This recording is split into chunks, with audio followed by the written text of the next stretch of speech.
ओम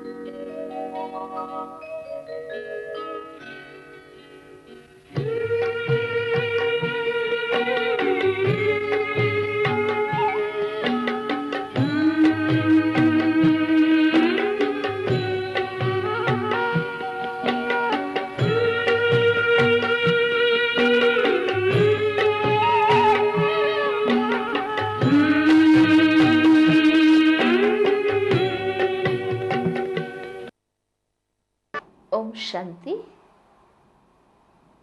आज हम चिंतन के बारे में और हमारे चिंतन को प्रभावित करने वाले जो परिबल हैं उसके बारे में देखेंगे। हम कह सकते हैं कि समग्र विश्व व्यक्ति के मन से पैदा हुआ है। जो कुछ स्थूल रूप में हम देखते हैं, पहले संकल्प के रूप में व्यक्ति के मन में उत्पन्न होता है। मान लो एक मकान में हम बैठे हैं।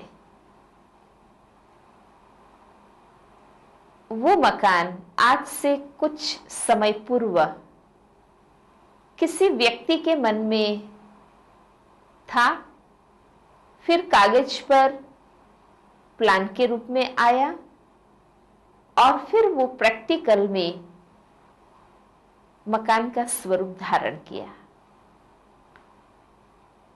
तो हर स्थूल अस्तित्व व्यक्ति के मन में पहले उत्पन्न होता है और फिर स्थूल रूप धारण करता है। इसलिए हमारी संकल्प शक्ति, हमारे चिंतन का जीवन में बहुत महत्व है।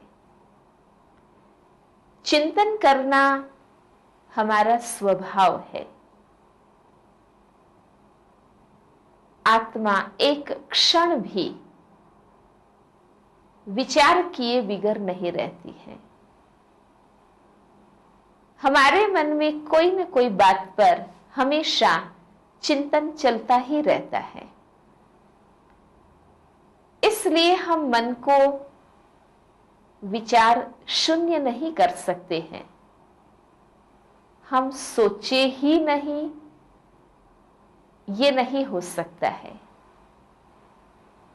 हाँ, हम अपने चिंतन की दिशा को बदल सकते हैं, चिंतन की धारा को बदल सकते हैं। जिस प्रकार से हम सभी सोचते हैं, हम 4 प्रकार में उससे बांट सकते हैं।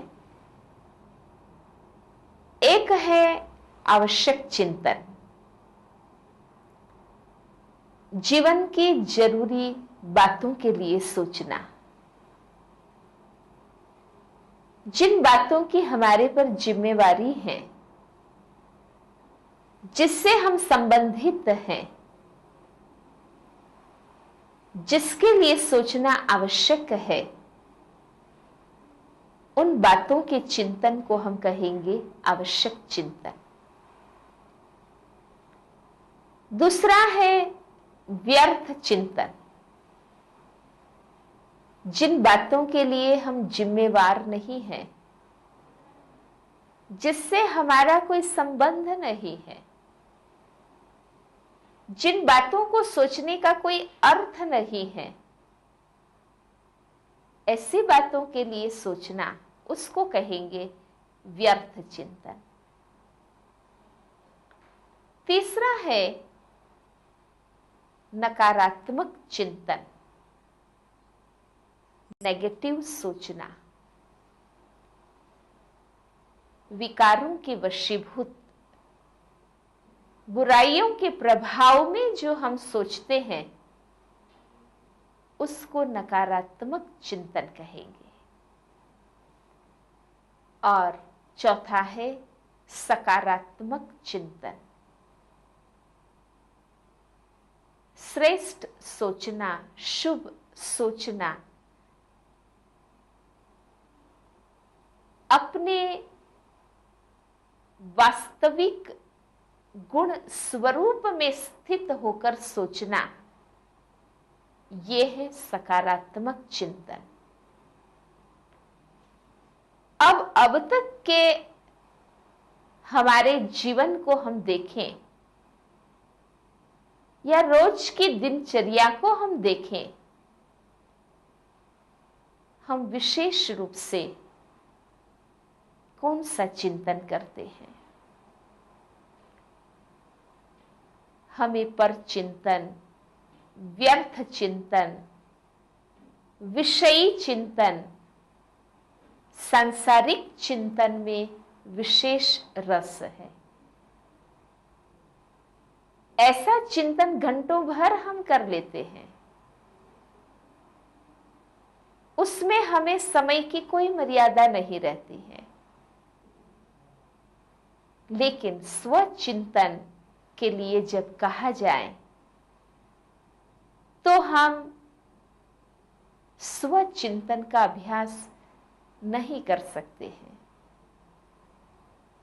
कई बार देखा गया है कि जब जब स्वचिंतन का अभ्यास कराया जाता है तो प्रायः लोगों को नींद आने लगती है। क्यों? क्योंकि हमें स्व में इंटरेस्ट नहीं है, हमें दूसरों में रस है। कौन कहाँ जाता है, किससे मिलता है, क्या बात करता है, लेकिन हमें अपने आप में इंटरेस्ट नहीं है। इसलिए हम स्वचिंतन, श्रेष्ठ चिंतन, प्रभु चिंतन नहीं कर सकते हैं। और वो करने का हमें दैनिक जीवन में अभ्यास भी नहीं है। इसलिए जब ऐसा चिंतन करने के लिए कहा जाता है तो या तो हमें नींद आने लगती है या तो हम कुछ परेशानी महसूस करते हैं। हमारा जीवन, व्यवहार नकारात्मक बातों से भर गया है, हमारा मन भी पतित बन गया है। इसलिए हमारे चिंतन में नकारात्मक बातें ही ज्यादा आती हैं। हम आंखों से जो कुछ देखते हैं, कानों से सुनते हैं, आंखों से पढ़ते हैं, ये कर्मेंद्रियां ज्ञान के द्वार हैं। उसके द्वारा हमारे अंदर जो भी बातें जाती हैं वो ही हमारे चिंतन को चलाती हैं। अब हमारा दृष्टिकोण नकारात्मक होने के कारण कहीं भी हम जाते हैं, किससे भी मिलते हैं, कोई भी बात देखते हैं तो हमें उसकी कमी पेशी ही नजर आती है, व्यक्ति के अवगुण ही दिखाई देते हैं।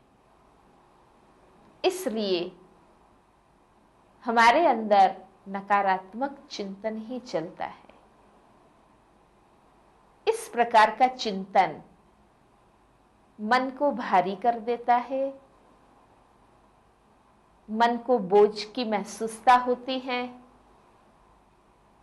व्यक्ति के लिए हमें घृणा, नफरत होने लगता है, एक दो के बीच में दूरी आ जाती है, आपसी संबंधों में प्यार और विश्वास की कमी हो जाती है। इसलिए नकारात्मक चिंतन हमें दुख का अनुभव कराने वाला है। एक सरीखी घटना दो व्यक्ति के जीवन में घटती है। एक सकारात्मक चिंतन वाला व्यक्ति है, दूसरा नकारात्मक चिंतन वाला व्यक्ति है। वही घटना सकारात्मक चिंतन वाले व्यक्ति को उस घटना में भी सुख और खुशी का अनुभव कराने वाली बनती है, और वही घटना नकारात्मक चिंतन करने वाले व्यक्ति को दुख और अशांति की अनुभूति कराने वाली बन जाती है। हम कह सकते हैं कि सुख और दुख, खुशी और अशांति की अनुभूति का आधार हमारा चिंतन है।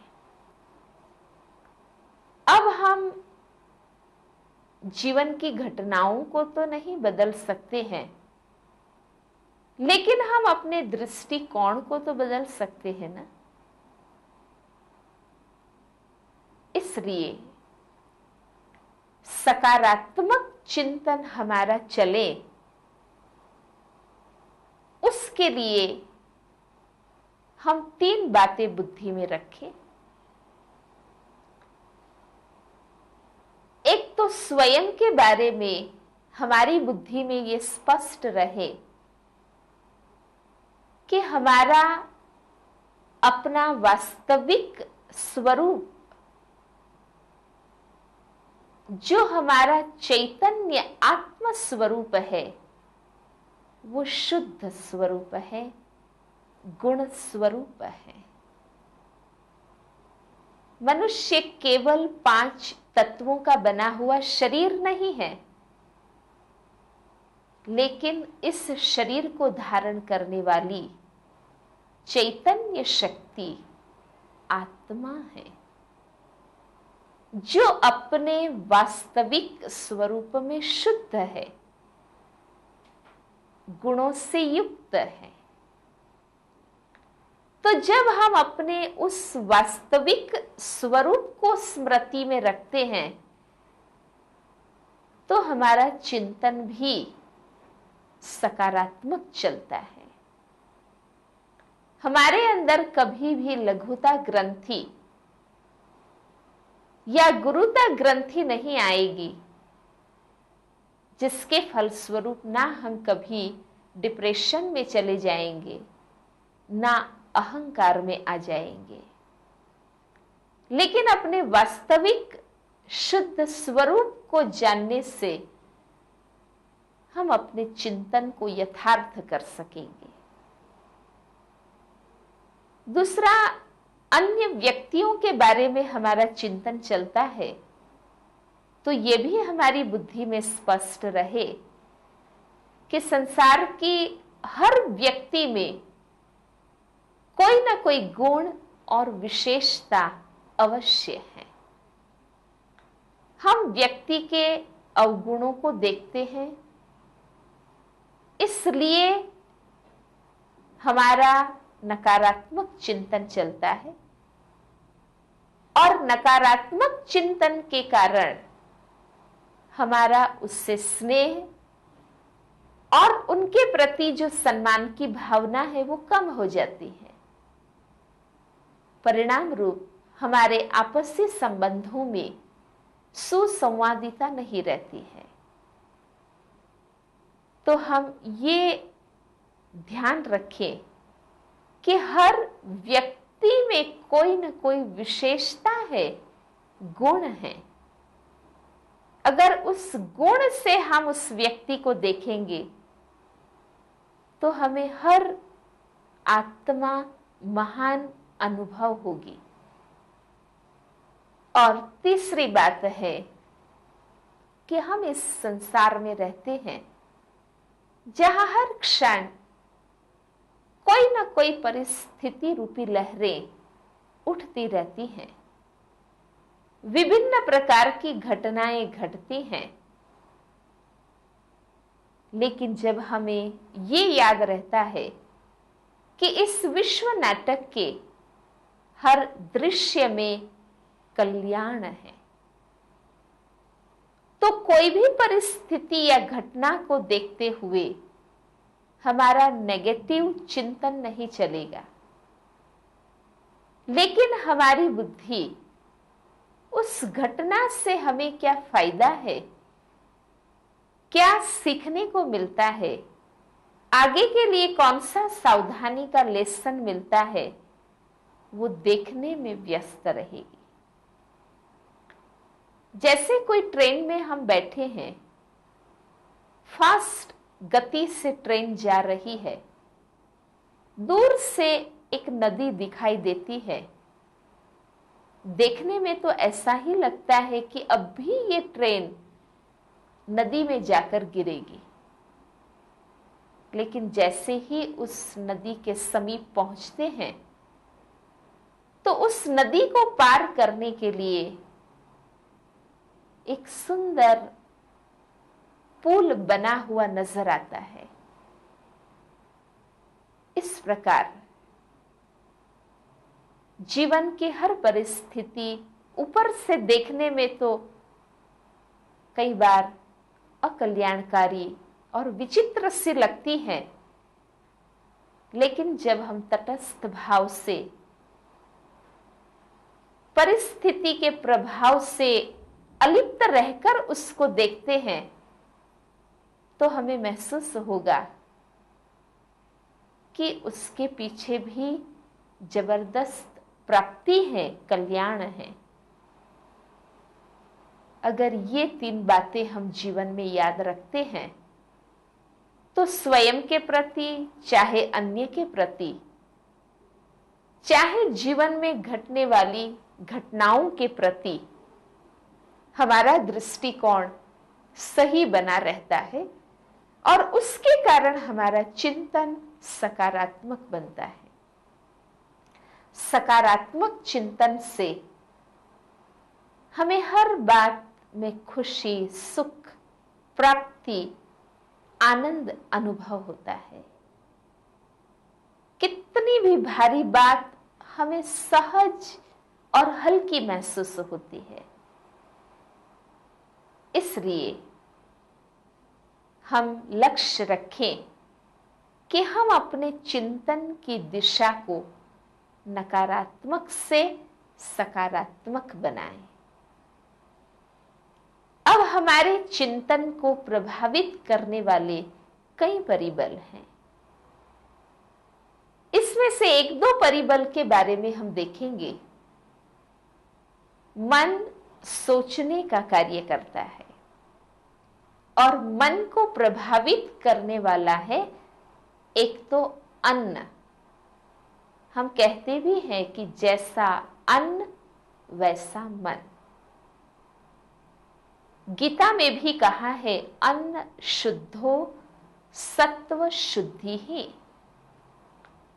व्यक्ति जिस प्रकार के विचारों में रहकर भोजन बनाती है, उन विचारों का भोजन पर और भोजन द्वारा खाने वाली व्यक्ति के मन पर उसका प्रभाव आता है। इसलिए हमें सात्विक, शुद्ध, शाकाहारी भोजन परमात्मा की याद में बनाया हुआ, परमात्मा की याद में ग्रहण करना चाहिए।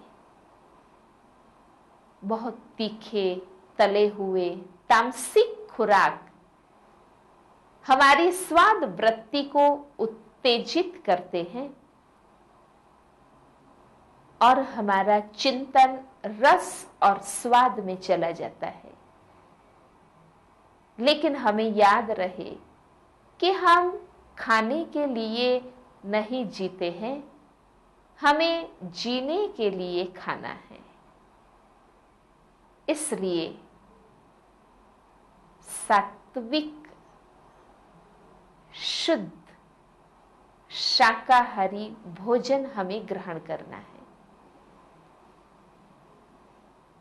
अन्न एक ऐसा माध्यम है कि इसके द्वारा कोई भी इविल का प्रयोग किया जा सकता है। इसलिए ही जब कोई व्यक्ति किसी के विशेष प्रभाव में आ जाती है तो हम कहते भी हैं कि इसको कुछ खिला दिया है, पिला दिया है। इसलिए अन्न शुद्धि जीवन में बहुत जरूरी है। इसी प्रकार दूसरा जो परिबल है जो हमारे मन को प्रभावित करता है वो है हमारा पहरवाइश। और उस संबंध में सादगी बहुत आवश्यक है, क्योंकि सादगी हमारी आंतरिक संतुष्टता, सरलता और सात्विकता का परिचायक है। इसलिए कहा जाता है सिंप्लिसिटी इज रियल ब्यूटी। जितना हम फैशनेबल रहते हैं, आप एक सामान्य बात देखिए, जितना हम जिस दिन अप टू डेट तैयार होते हैं, उस दिन हमारा अटेंशन बार बार देह के प्रति जाता है। बहुत सहज ही हम बॉडी कॉन्शियस बन जाते हैं, देह अभिमान में आ जाते हैं। रोज सामान्य रूप से हम तैयार होते हैं, और जिस दिन हम विशेष रूप से फैशन करते हैं, हम 3-4 बार आईने में देखते हैं।